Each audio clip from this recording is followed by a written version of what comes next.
Fingers and Pies podcast brought to you by Melon Freight UK. Welcome to episode 5 of Fingers and Pies. I look at you for confirmation. Is it 5? I can't count. It is. Episode 5 of the Fingers and Pies podcast with Melon Freight UK. If we can't move it, it can't be moved. Well done. That is the thing. I've done it twice in a row. Is it episode 6? No. Oh, yeah, because... Episode 6. Let's start again. It's lucky you're going to cut this. Oh, you're going to keep that in, aren't you? Don't be annoying. Yeah. Okay. Anyway, welcome to episode 6 of the Fingers and Pies podcast with Melon Freight UK. If we can't move it, it can't be moved. I've finally learnt the tagline with Tommy Watson, Mr. Melon Freight. How are you? I'm good. Yourself? I'm very good. And the setting today, if you're joining us on YouTube, I will introduce our guest, Mike Scudamore, Commercial Director of Team Brit. How are you? I'm very good, thank you. Thanks for having me on. Episode 6, I feel quite honoured to be so high up the pecking order. That's it. Episode 6, exactly. Early on in our journey. We plan on conquering the world with this podcast, and you're early on. But thank you for having us, because this is a different setting I'm for loving us. this. Absolutely loving We've this. been in offices, in our offices on beanbags, and we've been in your offices. We've been in a number of different places, but this is a very, very nice setup. I think as offices go, it's pretty cool, isn't it? It is pretty cool. It's pretty cool. A great link, because obviously this was Tommy's place before. Yeah. So it's not quite as you remember it, I imagine. I imagine you had a bit more racking in here previously. There was a lot of racking, not a lot of space, and yeah, it's amazing what some nice cars and it's just really, it's I beautiful. mean, literally blank canvas. So the only thing that's sort of probably a carryover from our previous place is the mezzanine you can't see behind us has sort of come with us and has been built in. Created. I think, as I said to you before, we have most workshops have a dirty workshop and a clean room. Right. We've got a clean workshop and a small dirty room where all the welding and grinding There is actually and all work. kind of stuff goes on over there. Real work does happen here. Real work does happen. Yeah, we've sort of ambushed the workshop here, but there is actually work going on there, and is actually getting ready for something tomorrow. So genuinely, all my fears, it looked like you know, like your kids' Lego, when like it's just all over the floor. It Before looked a you've even little bit started, like that, but they've got to get something ready, and they're all over it in there. But thank you very much for joining us on this podcast. Like I say, there is a bit of a link, premises link, I guess, but there's so much that sort of links, and this podcast has been very much anything and everything. We talk about anything and everything, but we also talk about, you know, balancing business and life, etc. But let's talk a little bit about Team Brit, because I'm kind of astounded by the tour that you just sort of gave us off camera about what you guys do. Obviously, we've got a McLaren now sitting behind us, all liveried up and ready to go. We've got BMWs, we've got another couple of cars in there, we've got Citroen over there. But Team Brit is very much, for anyone that doesn't know, is very much a race team with a difference. Do you want to sort of That's give right. us I an mean, introduction? probably a very quick intro. So Team Brit are quite unique. We're the only team in the world with an all-disabled driver lineup. And so that might be a mixture of physical and psychological challenges. And one of the things that makes us unique, stands us out from everybody else, is our hand controls. So our hand controls have been developed over time. We're probably on now about V6, V7. We're always aiming to improve and get better. But they allow the driver to control everything from the steering wheel without any disadvantage from an able-bodied person. So they have accelerator on the right paddle, brake on the left, gears up and down with their thumbs. And the idea is, especially with endurance racing, it needs to be as suitable for as many people as possible. Right. So when we're doing driver changes, doesn't matter whether you're driving with the pedals, doesn't matter whether you're driving with your hands, you can jump in and go without the need for any reprogramming or anything like that. And I think I showed you just under the hood earlier, effectively, although the steering wheel looks cool, it's the clever bit is under the hood.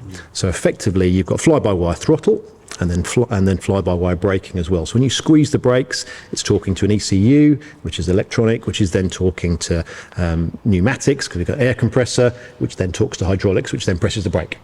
You know, all in a split second. Fortunately, not as quick as I can. Simple process, right? Simple process. So the drivers are effectively able to not have to take the hand off the wheel. So if you've ever seen a traditional, what I would describe as push-pull hand control system, if you're a disabled driver on the road, which is great for going to Tesco's, but not so good for racing. Yeah. You literally press with your hand, and a mechanical lever presses the brake pedal, or you pull and it presses the accelerator. Right. Which is fine for short journeys, but not when you're coming into a chicane at 120. You've got to feather the the brake, you've got to shift down a couple of gears, balance the throttle, and drive through the corner. So what Al and his great team of engineers here have done is been able to create this system which allows the driver to not have to take their hands off the wheel. Right. So the same as an able-bodied driver. And for viewers that don't know, there's no class for disabled drivers. Right. Everybody races the same. One of my favourite quotes from one of our drivers, Aaron, is, when I get in the car, it feels like I've left my disability behind. The guy next to you doesn't know whether your legs work or not. He just wants to beat you into the next corner. Yeah. So it's very empowering. Absolutely. That's what we were discussing, the class, because you not only is the technology incredible, allowing catering for and allowing people with disabilities to race at such amazing tracks, in such prestigious championships, but you're a winning. I'm looking at the trophies around us now. If we'll cut to that in a video in a moment, you're a winning race team, right? And that hunger there, and I looked at a little video that you showed me earlier.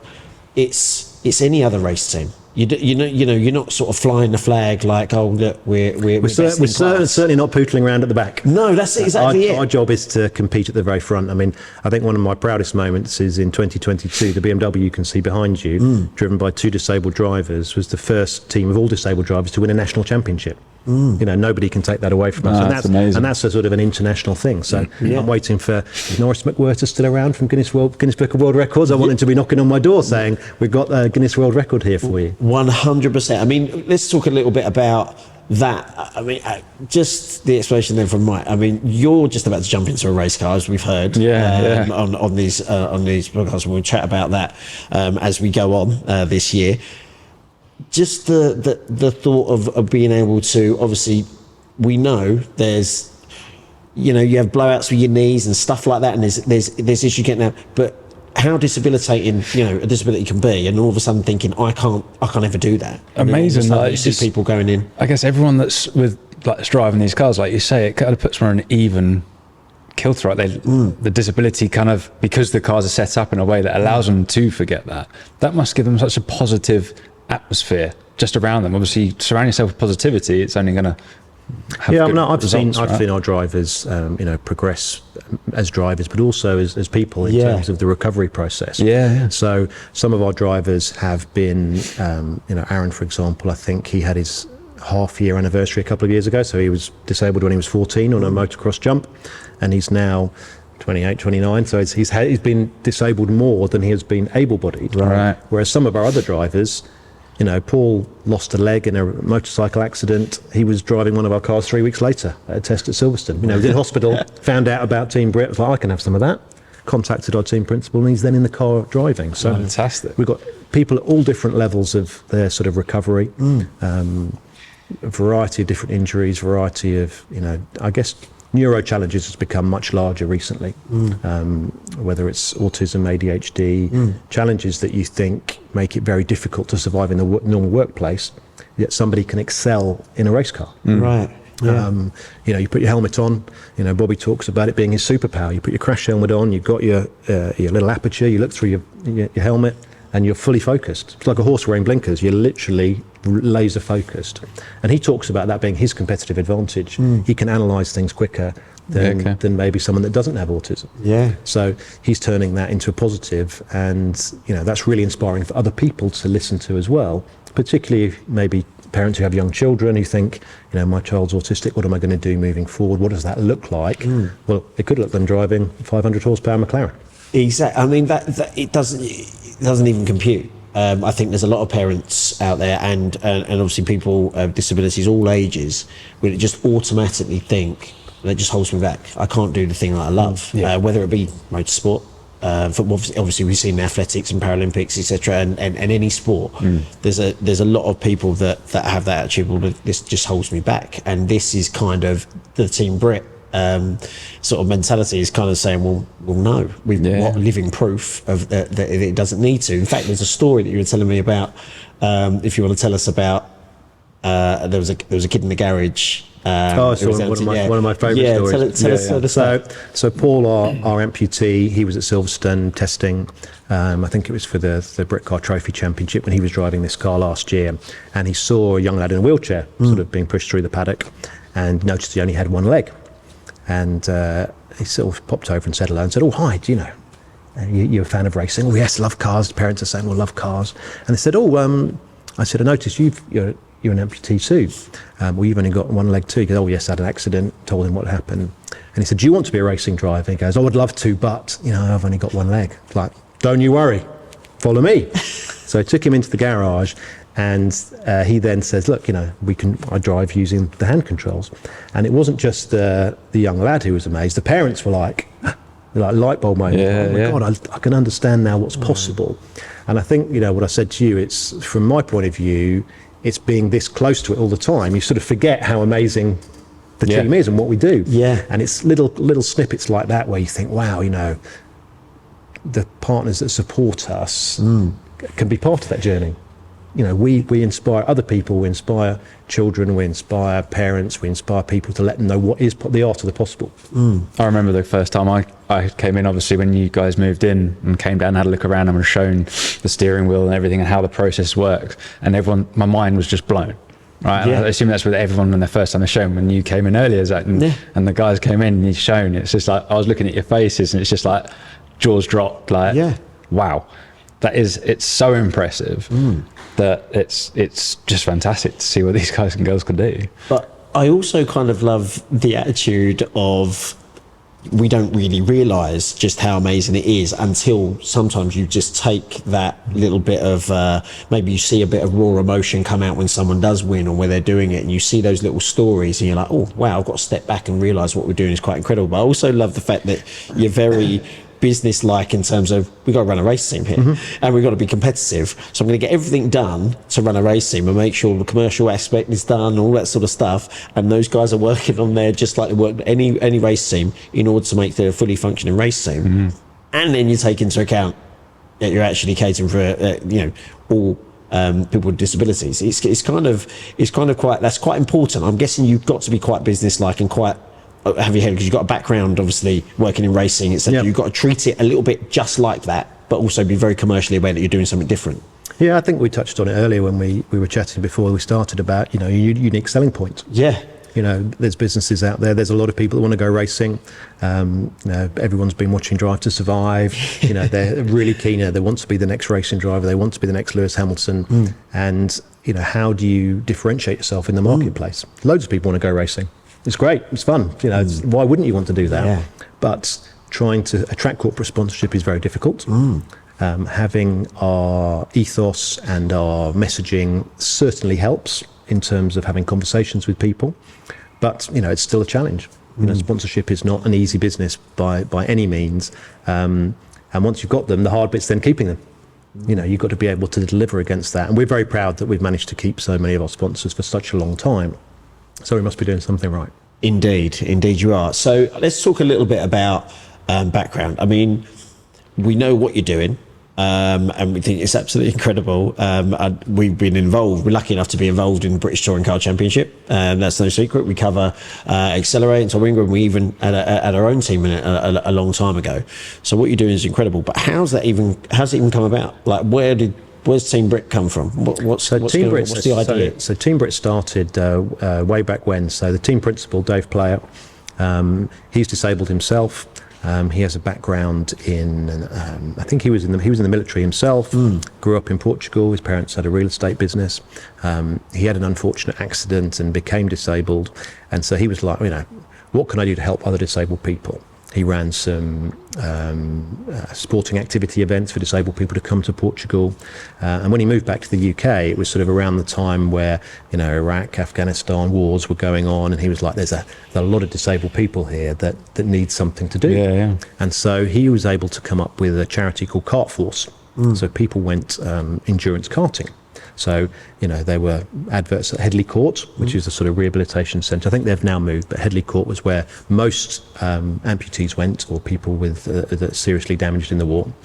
And they'd come along to go-karting, and they would have sense of camaraderie, which they were missing, adrenaline rush, which they were missing, and it helped to really help with their recovery. There's even been a PhD done about the benefits of team karting and racing in terms of helping with mental recovery.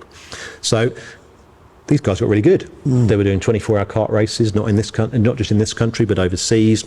And they went to see Dave a couple of the drives and said, hang on a second, we've got quite good at this. Why don't we go car racing instead? It's a bit of a step up, but why don't we go car racing? Take the jump on it. And so they went from there and they said, Dave said, we're only going to be able to do it if we can compete on an even playing field, level playing field. And that's when he challenged Al to come up with the hand controls. Initial thoughts were, no, it can't be done. And it's like, well, if we can't do it properly, we probably shouldn't do it. No, we're going to have a crack at it. So over time, over time they got better, much better, really improved. And as I said, we're on about V7 now, I think. We're integrated into a McLaren steering wheel, really cracked it. And so the guys were like, okay, we're going to go and do it. So we started off with one car, which was a Golf, run by another team that we sort of helped out a little bit at. I joined the team 2015, 2016. I spent some time in Formula One. I just left that particular job, set up on my own. He was my first client, working with Team Brit. Wow. And went down to meet Dave, and he's like, I've got this great idea. We want to go and race at Le Mans. I was like, I can get on board with that. Let's see what we can do. And then here we are. So brand new premises with McLaren sat behind us. Interesting to think, in an honest as possible, coming from a background in Formula One, someone pitches this is what I want to do, and we're going to be going into Le Mans and stuff. Did a little bit of you go, all right, but I'm not sure this is possible? I must admit, so my first meeting, I just set up my own website, and I had, I think Dave was one of my first inquiries. And he said, can you come and meet me? I've got a couple of leads that just need converting. And that's, for me as a sponsorship sales guy, I was like, right, I'm all over that. I can come and convert some leads. And we met, it was somewhere outside Silverstone, and it was a sort of a bit of a dusty old warehouse, which had a couple of cars in it. And it was him and the guy that was running the cars for Team Brit at the time. And turns out the leads weren't that hot. In reality, I thought I got there a little bit under misconception. However, I like what they were talking about. I knew some of my contacts, I could bring some value to the team quite quickly. And we sort of grew from there, really. As time went on, we were able to, we took a couple of big leaps, and we did some Fun Cup for a year, which was quite a unique experience. We wanted to get our drivers experience. Whereas a lot of drivers have come from way down low. They've done karting from 8 years old. They weighed their way up through the system. A lot of our drivers were like, I'm now disabled. What could I do? I'll go racing. So they've got literally no experience. They've got no knowledge of tyres or anything like that. So putting them into a championship like that, where it was 6-hour races, enabled them to get more signatures and learn the circuits. It's no good doing a 15-minute Fiesta race. You're not going to learn anything doing that. So we're able to learn, rapidly improved. And one of our sponsors, we've got quite a nice sponsor, and we were talking about the future and doing GT4 and things like that. And they were quite clever in their negotiation when they said, okay, we'll pay you this much if you do what you're doing now, but we'll pay you this much more if you do GT4. And it was just the trigger we needed to go, do you know what? It's worthwhile taking the punt. By the time they've paid us this much money, that helps with the deposit, and maybe we'll work the rest out later. So got the Aston Martin. That then demonstrates to our sponsors that we are making progress. Soon after that, we moved into our own premises down at Dunsfold, and we're able to grow the team. And then over time, you attract more sponsors, you get more drivers coming in. We're being successful, and then we're thinking, right, well, what's the next step after? British GT is the next step. So going up to do that, which we had a fantastic year in. McLaren was probably coming towards the end of its homologation, but in reality, we had a great year. The Pro-Am class wasn't the largest, so we were fortunately picking up quite a few trophies for our success in Pro-Am. But the highlight for sure was we were in Spa, and we finished third overall on the GT4 podium and won the Pro-Am class. So as events at Spa go, that's one hell of a track to do it at. That was an absolute highlight. British GT the following year wasn't quite so successful, but we did a couple of races McLaren Trophy in Europe, which obviously has a class for the 570s, so that was perfect. And then this year we've sort of tried to take a bit of a sensible pill. In terms of sponsorship, it's always a struggle. Some of our drivers lost some of their backers. That sometimes just happens over time. Way of the world at the minute, I think. We sort of had a bit of a So we took a step. The idea is take one step back, take 3 steps forward. Yeah. So we're going to be running 1.5 cars in British Endurance Championship. We'll run 1 full-time McLaren, and then the other McLaren's coming to do a couple of races here and there. And then we're running 2 BMWs in Brit Car Trophy. Right. So got a really strong programme. And what I'm really keen to do this year is to do what we're doing well, rather than stretch ourselves too thin. So, looking ahead this year with confidence. I mean, so much of this is, as we've learned in racing, there is a risk. I mean, I know you guys were chatting before about how the return on investment with motorsport. That's the same with you guys, I should imagine. Even with everything that you're doing, that, you know, on the face of it, we're just chatting here, you'd think it's got everything that you need to attract some massive sponsors. But not only that, just the story involved, and you're not looking at from a and you're not trying to be like, oh, you know, with this in class and we're trying to do this and it's a good news, like a chat, like something on your website was like, you know, we're not a charity. Yep. We're a race team, a race winning, like we're out to win. Yeah. You know, this is what we're out to do. We're here to put people on a level playing field. And that's the kind of thing that I admire. So you think, but there's so much risk, and we've talked about race teams off camera before the mics were rolling and recording. We're talking about how hard it is and how hard it is to keep a race team going. A little bit like football clubs years ago. People own football clubs because they love the sport. Yeah, they don't. They knew they were going to lose any lot of money. It's a little bit different now because it's a global entity, but it is hard. So you kind of think like, are you bonkers, or have you got to love it? And all that goes back to what we've said. I guess we are a race team. We are a limited company, as you said. Team Brit's not a charity, and that was very important to us because we didn't want to put our hand out or shake a bucket for £1 or 50p. Yeah. I'm looking for sponsorships in 6 figures. Right. And we want to deliver proper return on investment. I would say we have a mixture of our sponsors. Some of them are doing it because they think it's a good thing to do. So their return on investment is maybe not as important as some of the other brands that are doing it, who are thinking, right, this is going to be a key part of our marketing this year. This is how we're going to advertise it. This is how we're going to deal with it. This is how we're talking about it. Makes a huge difference. Anybody fancy any sandwich vans, right? Perfect. You can see where we are. We're in a working environment. It's always a sandwich van. And ice cream. It's always a sandwich van. But I usually get like round our way. It's just the bib of the horn, isn't it, or something? Not that. But yeah. I was going to say, if you're selling ice creams, you're going to struggle today. Yeah, that's true. Yeah. So back to what we were saying. We're a limited company, and I think that a lot of businesses that we talk to like that. They're like, we've got lots of charities we support. Whenever I approach someone, they says, "Oh, don't worry, we've actually got a couple of charity partners sorted." I'm like, "Don't worry then, because we're not a charity." That's my pitch. That's my comeback straight away. Yeah, absolutely. So, do you find that hard? Not hard, but do you find that you then have to sort of chase creating that perception that you're not? I don't. I mean, in reality, it's. If someone was going to say no, they were going to say no, probably whether I was a charity or anything. They were just using that as an excuse, and I was able to catch them out on it. But I would have said not really. I think if we're able to, talk and demonstrate, and if I'm going to speak to a new sponsor, if we can show them a mixture of the corporate brands we work with, the household names, through to some of the smaller companies. It proves that there's room for everybody within the team, whatever your level of investment, whatever you're looking to do. And if someone says, I'm looking to sell more X's and Y's, then I can use an example of a brand that we've helped to do that. Yeah. Or if someone's looking to create great content, I can say, well, this is what this brand has done in that space. They've used it to enhance their digital platform and their digital, place in the marketplace, and they've been able to do that. Because I'm sure you found, if you're ever looking for sponsorship, it's dead easy for someone to say, oh, we spend all our money on digital now, or Google or Facebook ads, whatever it might be. So okay, well that's fair enough, but what content are you using to do that? Exactly. We could be providing you some excellent content. That's it. People are now making, if you now supply the government, for example, 10% of your bid has to be related to doing good. What are you as a company? Why should I, as the government, buy something from you if you're not doing good things. So if we're able to be part of those good things, so we're now working with some of our sponsors supply, government, local authorities, hospitals, and if we can help enhance their bid, that's brilliant for everybody. And that's not them winning.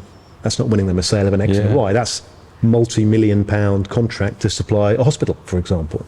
So for it, we could take along our hand control simulators to the spinal injury unit at the hospital, and that adds massive value for the hospital and the brand delivering the bid for that business. Of course it does. I mean, we spoke about many a time, obviously, episode 6, as I'm reminded, of the Things and Pies podcast, but we've actually chatted before about, as a business owner, how it's not how it was obviously a number of years ago, where you're looking, right, I put my name on this or against that or join up with that, and then what am I going to get out of it? There's certainly much more of what is the partnership going to do for me? How am I proud to have my name with that one? What's the story behind it? And I know there's a lot of business, not just yourself, that think like that, but are you thinking it's just going to keep on going in that direction? And then obviously technology is going to give us the stats and the numbers anyway. But that story is important, isn't it? Yeah, I think it's utilising where people are looking, which is the TikToks of the world, your YouTubes, you're creating the content. And like you said, it's not just about the sticker on the car anymore and people seeing it in, say, a paddock. It's about how you use that and work with the team to create content out of it, and that's the benefit from it, that you can then post on different social platforms, that you can then create amazing experiences for people at the same time, as well as being able to get your brand out there. And it is how you maximize that to make the most of it. I think understanding your customers is so important. Absolutely. What's important for customer A is completely different to what's important to customer B. But all your sponsors are expecting something a little bit different and what are looking for different things. And some of them, want absolute value to the last penny. Of course. Some people are looking for more holistic approach. Some people are looking for, the content we produced from our test in Portugal. That's crucial for some 100%. people. Why are you engaging with my brand? What was the difference between you choosing to engage with the brand that sponsors Team Brit over someone that might not? And it's how you tell that story. We would say, if I'm talking to potential clients, we're very much a news story more than we are a sporting story. So you'll see us on BBC Evening News compared to the back pages of the sports press. You might see us there as well. But in reality, that's our value. We sat down having a dinner on a weeknight, and there's Team Brit, and there's our story. Which you were, weren't you? Yeah, exactly. So just recently, we had great, Motability came down here to launch their partnership, and it was an opportunity. We had BBC News came down, and they were interested in what we were doing and the story of the team, and not even the top touring car teams were on the BBC Evening News. No, that's it. No, exactly. West Surrey Racing announcing their all-star driver lineup. That's not making the news. No. So we deliver, I guess, unique media positioning. So, when you're watching the news, you're accidentally seeing our brand. If you're on the racing channel, you've got to make a conscious decision to scroll down Sky quite a lot of pages to find the racing page, to click on that, to then watch the race. You're not stumbling across that by accident. So I think our brand reach is significantly larger than a traditional racing team, and that certainly helps with our sales process. Absolutely. I mean, we were talking about racing in general, obviously Formula One being at the top of the tree in terms of the global sort of reach, I guess. But we were talking about Netflix and Disney Plus, Amazon, Apple TV, literally taking sports teams and different sports and almost trialing it and seeing what people are going to watch this. This would be one hell of a Netflix. That's my next thing. Surely that's my next thing. And I'm thinking, I'm sure that you've got a list. Like, how do we?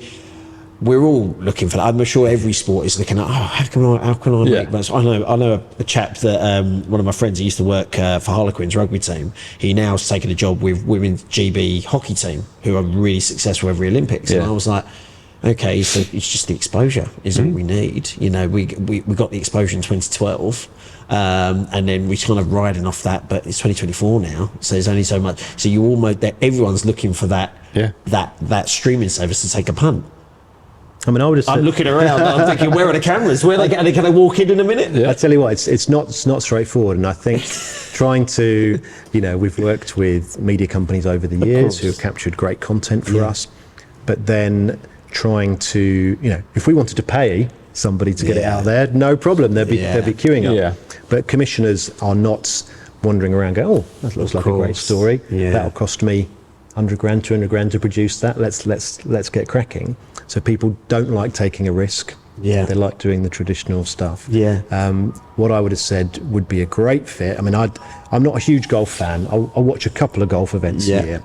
But the Netflix Full Swing series was great because it was the people. The game of golf was merely just happened to be going on in the background. Yeah. It was the people, and you genuinely bought into the rookie that was coming through. Yeah. You'd liked, even though Rory was a multi-millionaire, you liked what he was fighting for.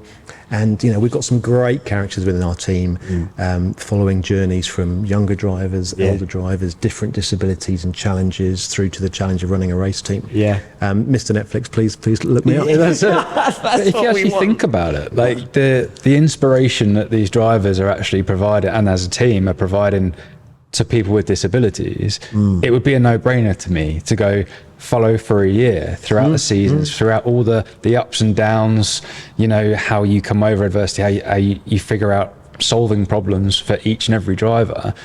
How's that not the perfect? I can already see the first clip. If you've got one of the racing driver, a racing driver giving an interview like any other racing driver, and then you pan out to a wide shot, and then you will see one of the racing drivers go, "We done," and then probably go off in a wheelchair, or go off, and you'll see there's an amputee, and it's jaw dropping because we've been lucky enough to be in the British touring car paddock with Nicholas Hamilton, and people, and again, you said about taking yourself back a little bit.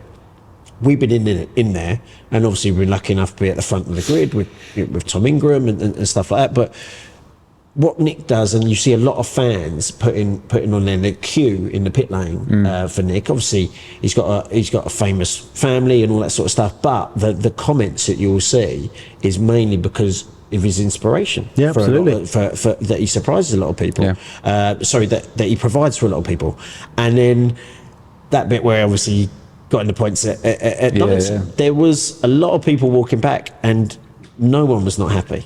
For him, and it's those moments that are kind of, you take yourself back and you're like, it's pretty damn incredible. What he's done and what he's doing, and he's obviously had that platform a little bit, but like you say, that. But he's still not got a documentary. No, that's what I'm saying. No, you know what I mean? That's exactly. And that's how hard it is. You think of. Think that of inspiration of, like you were talking about with the parents, and having that feeling of having a kid with a disability, and them not realizing what's possible, but then having a TV show or something, a docuseries that's racing as well, which, I mean, come on, how popular is that now, especially with Drive to Survive and everything that's done? It's the best of both worlds, right? And the kids getting inspired, the parents are feeling like, oh my God, there's something out there that is so powerful.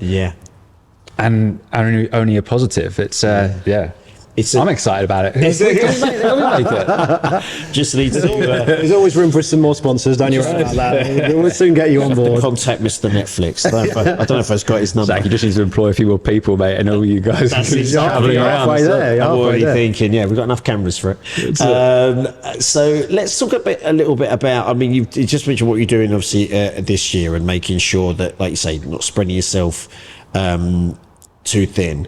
But are you, as a commercial director, are you always thinking 2, 3, 4, 5 years ahead? Always looking ahead. I think the traditional GT model is normally wealthy amateur.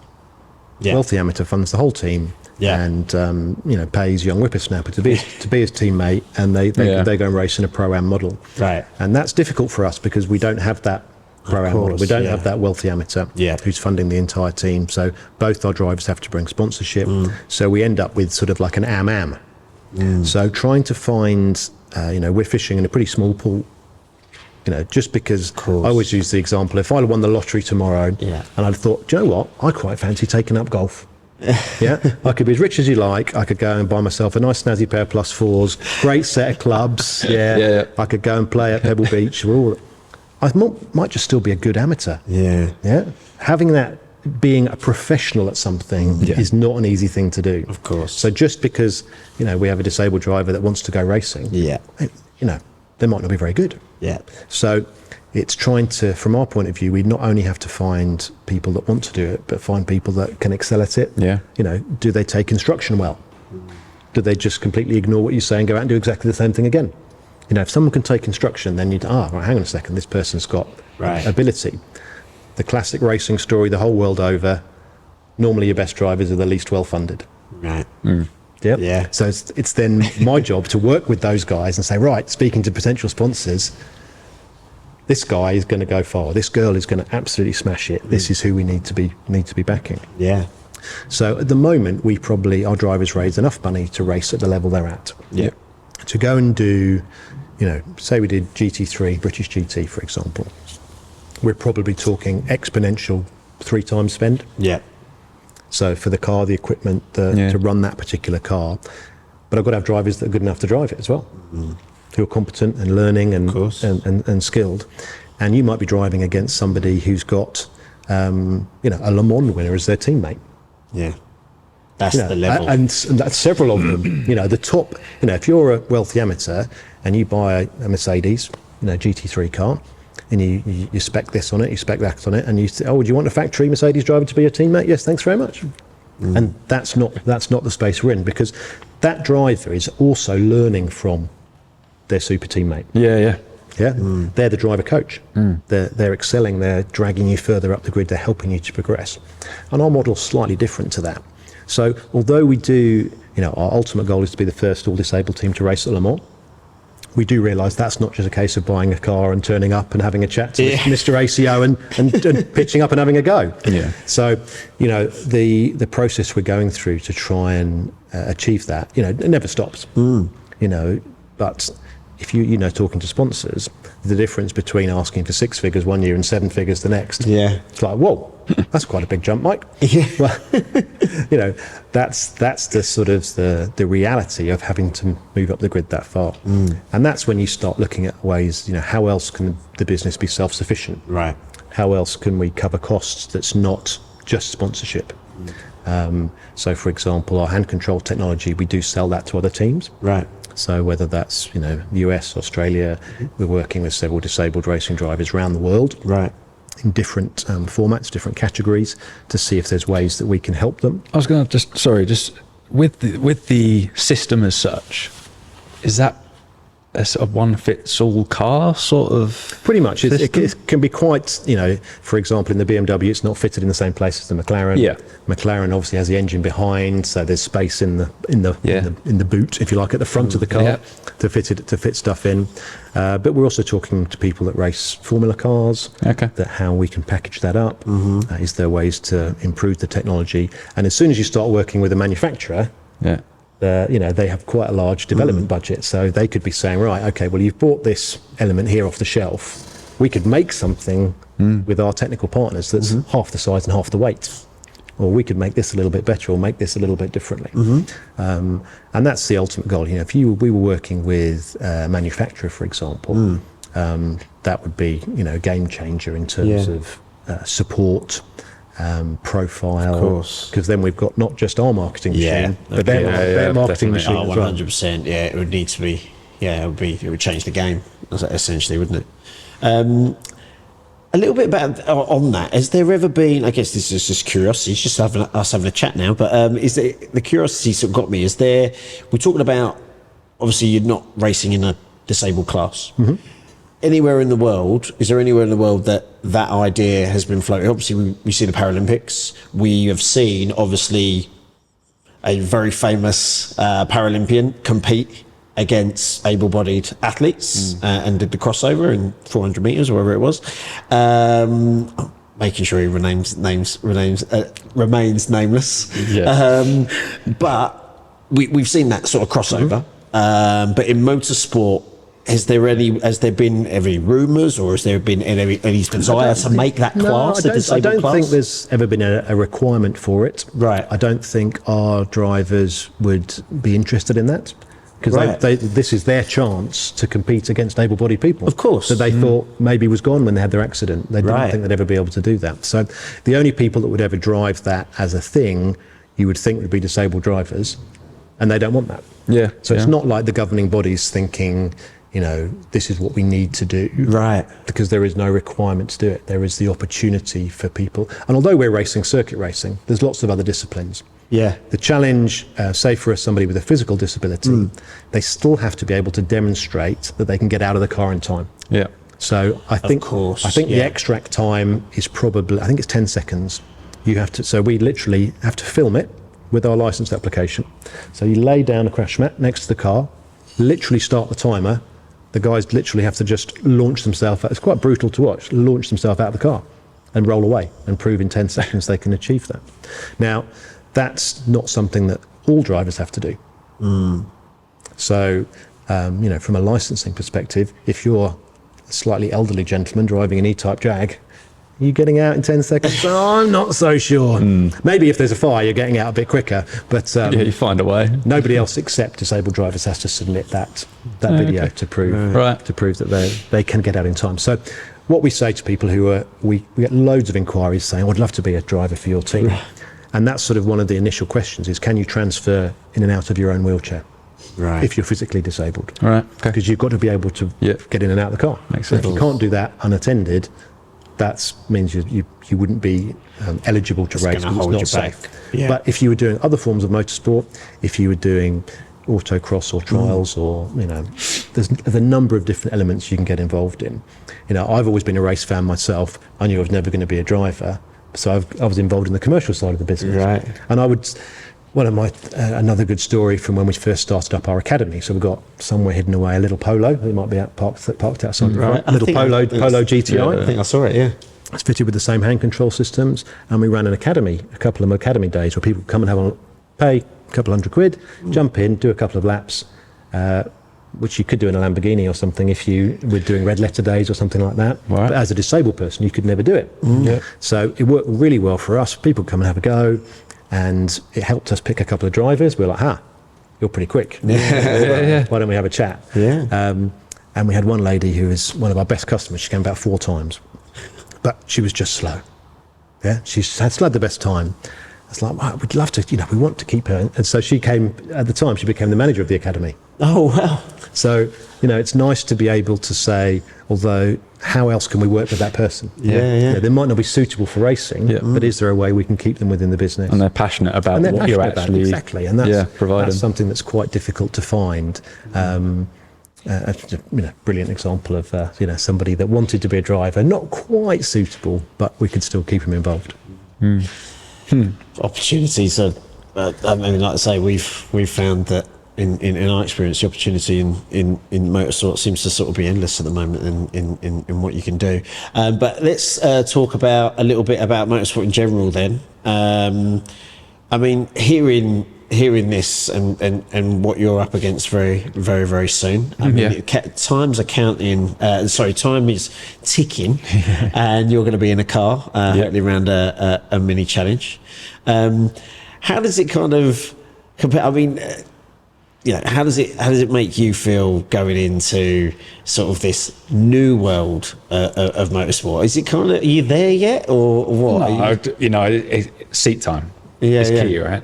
Yeah. Like you said, you guys just came back from Portugal, and the amount of, how many kilometres did you say you something crazy, like 1,800 kilometres or something across 2 cars. So. I've probably done about 18 kilometres because of the rain days, different things are set. So, exactly. Well, not even probably 0.8 of a kilometre, and then I hit a puddle, and you're like, okay, yeah, it's going to be wet. But at the same time, racing in the UK, like we were talking about earlier, you're probably going to have about at least 50% of the races in the wet. So, learning's learning. But it's jumping in at the deep end. But at the same time, I think I actually had a conversation regarding struggling with the one thing I struggle with all the operations I've had on my knees is the clutch side of things. I haven't actually driven a manual car. I worked out for 9 years. So then using a clutch. Yeah. It's not about when I'm actually going, because that side of it, It's not slam the not clutch a in. sequential box. No, No. not in the Coopers. So the JCWs are, but not in the Coopers. So, but it's just the pull away. So just getting that bite point, because I'm at that angle in my leg where it's the tendonitis kicks in. It's like a dagger being like thrown into the top of my knee. Every time I'm just going off the clutch, so I end up stalling it, and got Ronan sitting next to me going, "You're right, mate." I'm like, yeah, all good. Yeah. But it's just getting used to that again. Well, retraining my leg in a way just to use a clutch. You never forget. It's a bit like riding a bike, but obviously my body's feeling a bit different than it did 9 years ago. So that's one thing I've got to get over, because I am driving with pain, but at the same time, I want to make sure I'm having fun doing it. That's the key. Yeah. That's why I'm doing it. Yeah. And I don't want to be sitting there in 5-10 years time going, I wish I'd Done it. Yeah, we did have. I think we've learnt over the years. Some of our, like we did Fun Cup, for example, that had a clutch to get away, but then a sequential box, and we can do a hand clutch, but it is a little bit on or off. Do you know what I mean? The launch is quite tricky. So we tend to focus around sort of a DSG kind of gearbox, which it just enables us to have. It's just easier to control. For example, the McLarens are both, semi-automatic gearboxes, so it's easy. It's one less thing to worry about when you come into managing the hand control process. Ironically, when you step up to GT3, there's very few cars that don't have a clutch to get off the line. Okay. So it's very difficult for us to, do a test. Yeah. You can't just turn up and do a test without a lot of work going in. Some of the cars do, I think. I can't remember whether it's something tasty like a Porsche RSR or something that's got that does have this dual clutch gearbox. But, I suppose that is the thing, isn't it? If you go, right, we want to do this, the investment and to actually get a car to the where you want it to be or need it to be, because of all the background and everything you've got to develop within it, you've got to be committed to going through with that, right? You can't turn up and go, no, it doesn't work. Do we have the budget in place to do GT3? Yes. Do we think the car's going to work? Okay. Right, then better go and buy one, and then we'll work the rest out later. I have 100% confidence in Alan and his team to make work whatever we have. And they've never not been able to deliver. But I think when we go to GT3, that will be quite interesting to see what that looks like, how the controls are going to work. And to be fair, we might get to the stage where our two GT3 drivers are autistic or an amputee that don't need the hand controls. Okay. So it's that makes one-off appearances, or shall we do a test in this car before we buy it, makes a bit more sense, rather than saying, oh, do you mind lending your car for a month so we can fit the hand controls to our liking, get it working, and then go and do a test. I suppose no one's going to do that. Yeah, because you've got the mental and physical disabilities as such, and then within that, everyone has a different necessity and need, like you mentioned. So I suppose it's trying to create a package that works for everybody, I guess. Yeah, I mean, that's the steering wheel, you'll have noticed, had the buttons on either side for gear up and gear down with your thumbs. Some of our guys only got one arm. Right. Yeah, so one of our guys drives with his feet, accelerator and brake, with one hand on the wheel, gear up and gear down with his thumb. So he's driving like this. And so that's quite a significant difference. So yes, the system, particularly in endurance racing, you've got to be able to change in and out of the car. You don't want to stop and go, excuse me, we just need to get another steering wheel. We need to have a 2-minute break while we reprogram the car. Oh, so much has got to fit. It just works. Yeah, of course. So if everything just works, it makes it much easier. So, ironically, I think chatting to Aaron and Bobby was saying that, in a long race, your feet can tire if you're having to put like 98 PSI through the brake pedal, I think. To try and slow the car down. Aaron's just got to give it a gentle squeeze. Right, okay. In his hand. So you could argue that he's got, and I think you can put slightly more PSI through the brake, through the hand control. Gotcha. So it's still repetitive. You can still get fatigue over time, but you're not having to nail the brake. You literally just gentle, polite squeeze, and the car slows down, and you carry on. So it's a very different driving experience. Indeed. Right. Okay. We've spoken. I mean, we've had a number of people. Obviously, 5 guests on all different walks of life, and I'm going to sort of step away from the crux of what you do here, but more about yourself in terms of, because obviously you work as commercial director for Team Brit, but we've just discussed your journey today. You discussed plans that you've got to go away and all that sort of stuff. So I've always sort of asked this: the sport, the job in which you do, I'm guessing there's got to be an element of you got to love it, right? Absolutely, because you got to juggle so much this thing we call life, and this is why we said we've called the Fingers and Pies podcast, because we've realised that then as Tommy says, sort of every episode, I think the 9 to 5 doesn't exist anymore, really. It does in certain jobs, I should imagine, but certainly not for us. And juggling everything while also making the long journeys, making the partnerships work, having that commercial head of your forward planning years, and managing certain drivers, especially with the amount of disabilities of course, the drivers have had. You've got different ailments, etc. So you got to love it. I mean, how long have you been involved in motorsport? You mentioned your background briefly, and how is it juggling everything, life, job, etc.? I think you do have to have a passion for it. I've always been a fan of motorsport since I was a young lad. Just came out of university, and I thought, while I'm looking for a job, I'll just go and wave a flag at the local go-kart track to keep myself busy in the school holidays. So I ended up being the manager there not so long after there at that track. Spent a long time working for that company, went up to Manchester, opened a circuit for them up there. And most of the jobs I had were in and around racing. I was very fortunate to have I had a 2-year break. My wife went back to work, and I was a stay-at-home dad. So that was quite a novelty. I was the only dad at Mums and Todd's, for example. So great stuff. More challenging than half the paddock. I know. There you go. That's the most challenging job you've ever had. And that was very lucky to have that. But I think after nearly 2 years of doing that, I think my wife was probably missing that element of being at home with the kids, and I probably was quite looking forward to going back to work. And I thought, I'm running out of time to get a job in Formula One. I've got to try once more. Made some calls to, I used to work at Daytona and Milton Keynes, the kart track, and a lot of the race teams are based near there, so they all used to come racing. So I'd got to know some of them really well. Phoned one of the guys I know, and he said, I said, I'm looking for a job. He said, you might have phoned at the right time. I might have something for you. Give me a call Monday.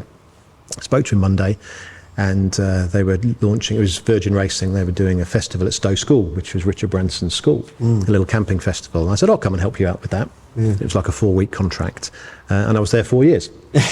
So must have done something right, but that was really enjoyable. It was a challenge working with the team at the back of the grid, but helped me enormously understanding the business of sponsorship, events. I didn't go to all the races, went to the cool ones, managed to go around the world. Came back, it was quite clear after about 4 years or so the business was in trouble, and I thought, I probably only have this now time to look for another job. Went to see 2 or 3 different people, and quickly became apparent that actually I could do 2 days with you, 2 days with you, and 2 days with you, and suddenly I couldn't have a better opportunity to start my own business. And so started my own business and went and did some consulting for a team in Formula E and some team in touring cars, which was great fun. And I think they were 3-month contracts, and that started in September, got to December, and I don't think any of them were renewed. I was like, oh bloody hell, this is a bit serious. Got a call from Dave from Team Brit, and sort of the rest is history, really. Sort of moved on from there. But what I like about my particular role is it doesn't matter where I'm based. So I'm based at home most of the time. I live 15 minutes from Silverstone, so it's handy for going for meetings or races. So over the course of the year, we probably have 6 or 7 races. 3 or 4 of those I'll do hospitality for. Probably come here irregularly, maybe 10 times a year for meetings like this. Recording podcasts, obviously, in this day and age.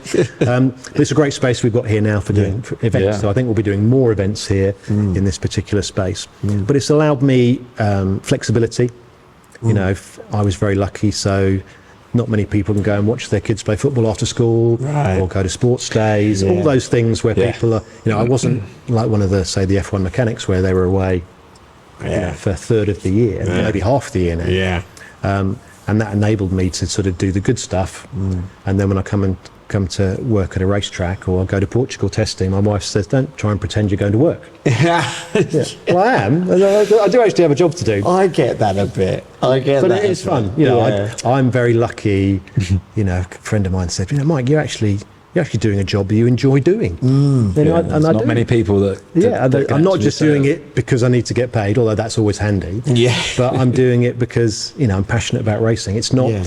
me, when I'm selling Team Brit, for example, I'm not selling it because it's my job. I'm selling it because I'm passionate about it. Yeah. Really, and I hope that comes across when I speak to people. It's like, I'm not just, I wonder if I can get a couple of quid out of these people. I'm looking to build a long-term relationship and try and deliver real value. Yeah. Because it's something I really believe in. Yeah. And I think that is, you hit the nail on the head for a lot of people. I think we were talking about opportunities because the last guest we had on was, funnily enough, made sort of a career for herself in terms of being a YouTuber and sort of reviewing cars, etc. And we were saying like how much that's changed, because I remember when I sort of went into the world of work, was the job telesales, and you saw it and you were like, okay, yeah, well, sales are sales. But it's so funny how since then, now I'd say to anyone, I was like, if you're selling anything, you shouldn't feel like you're really having to do a hard sell on anything. If one, you believe in it, and then two, you actually enjoy and actually are passionate about what you're saying. And it's so cheesy as anything, but I used to sell advertising space, and I got to a point where I was like, oh, and one of my customers was Dan Kirby, and it went from there. But like I used to sell advertising, I was like, I can't do this forever, because I don't, for one, believe in what I'm selling, and that was no disrespect to what I was, selling. It has its place, but I was like, I can't do this forever. And then you get into a place where I now am said, people say, it's like, well, this is work. Yeah. And I'm like, well, it is if you're believing and you're providing, either whether it be content or actually a service for someone, you actually believe in that and you can back it up with the stats. So, for example, the commercial sort of partnerships that you're going into is giving people actual return on investment.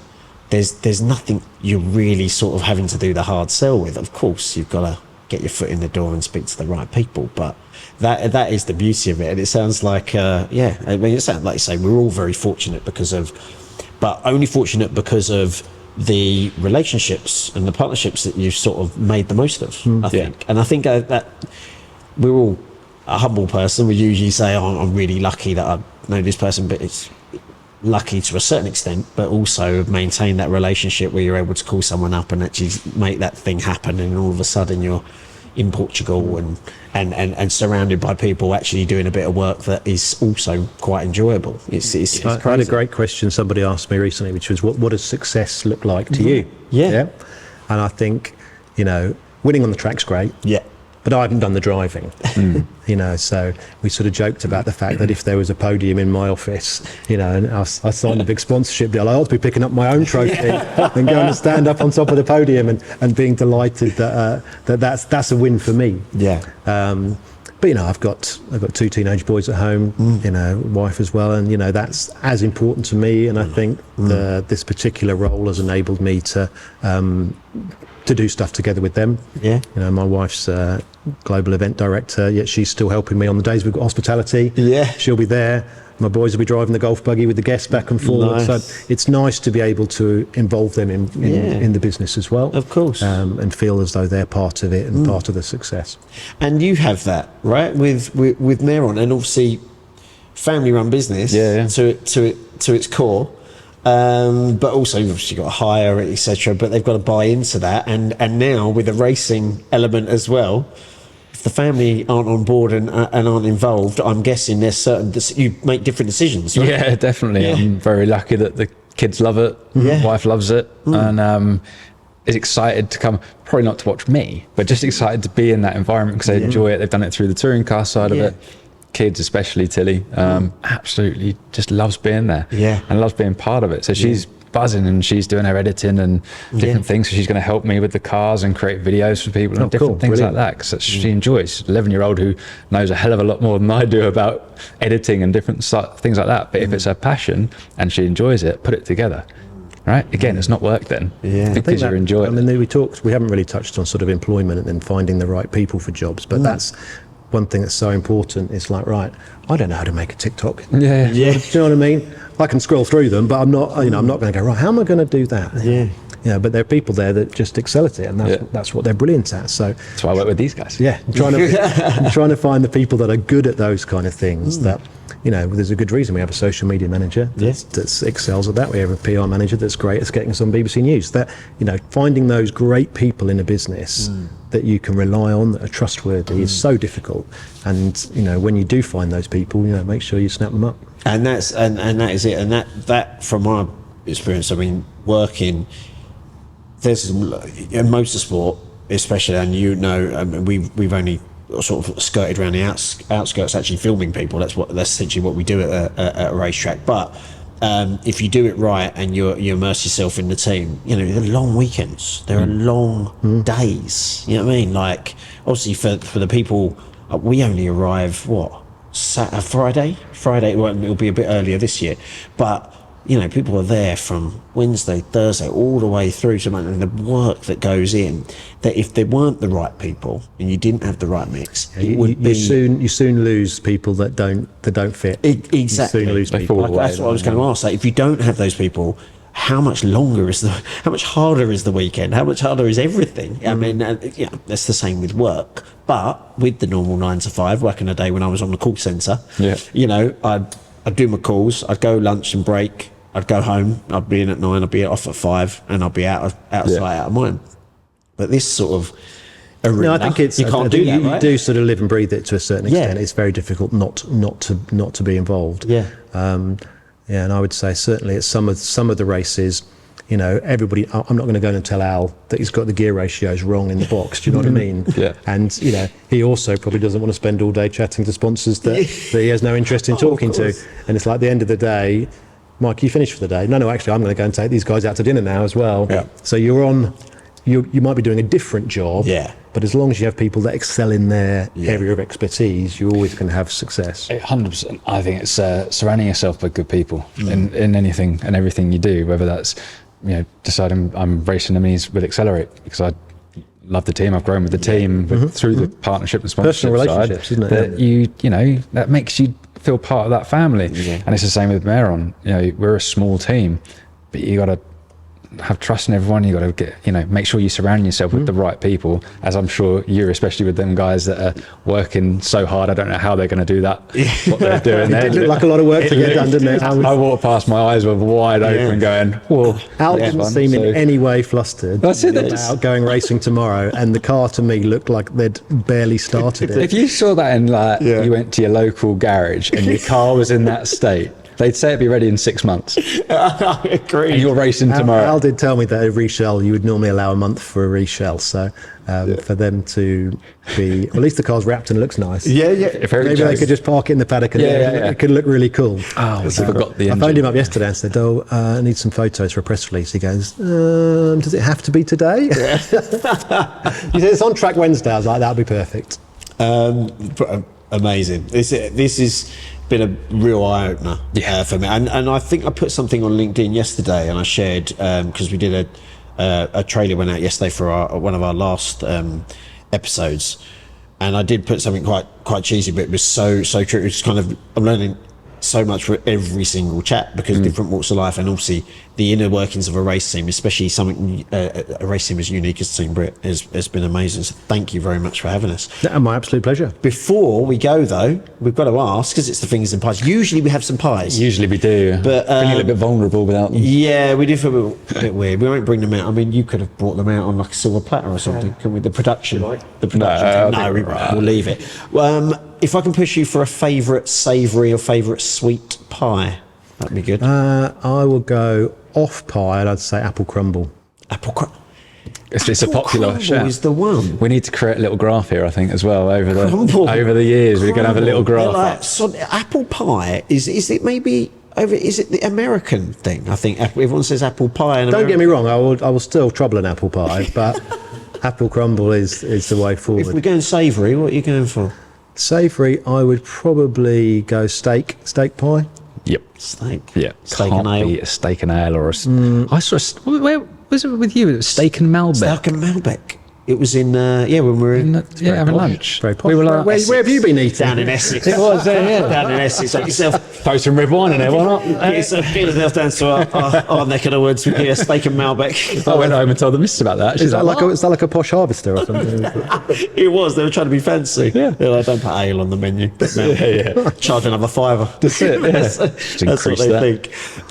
But that probably concludes. Does it conclude? How long have we been going out of interest? 1 hour and 8. There we go. It probably does. Look at that. That's some good chat. There is some good chat, it and is. it was an amazing chat, and I enjoyed the tour even more, and the steering wheel and all that sort of stuff. So we'll Yeah. clip it up and put it into the videos. But thank you very much, Mike. Really for showing appreciate us that. round. It's So great amazing. talking to you both. Really appreciate it. And also, good luck for the season. You Yeah. know, race season is upon Well, we us. probably ought to have a chat at the end of the season. We should. and then we can review. Part one. So most importantly, make And sure then you bring in the part apple two. crumble. That's Yeah, we've got to bring our apple priority. pies, yeah. But it'd be great to have a talk about the end of the season. Of course, See how your season's gone in the minis. Oh my God, We can the compare minis. against what's gone on Tell here. you what, we'll meet at a racetrack. I think we'll do a motorsport special. We'll get some drivers Yeah. on. We'll get Mike on. We'll all compare how our seasons have gone, and I'll just sit there and sort of watch how it goes. But no, I appreciate that, and yeah, good luck for the season, and we'll see how it goes. That concludes the Fingers and Pies podcast, episode 6.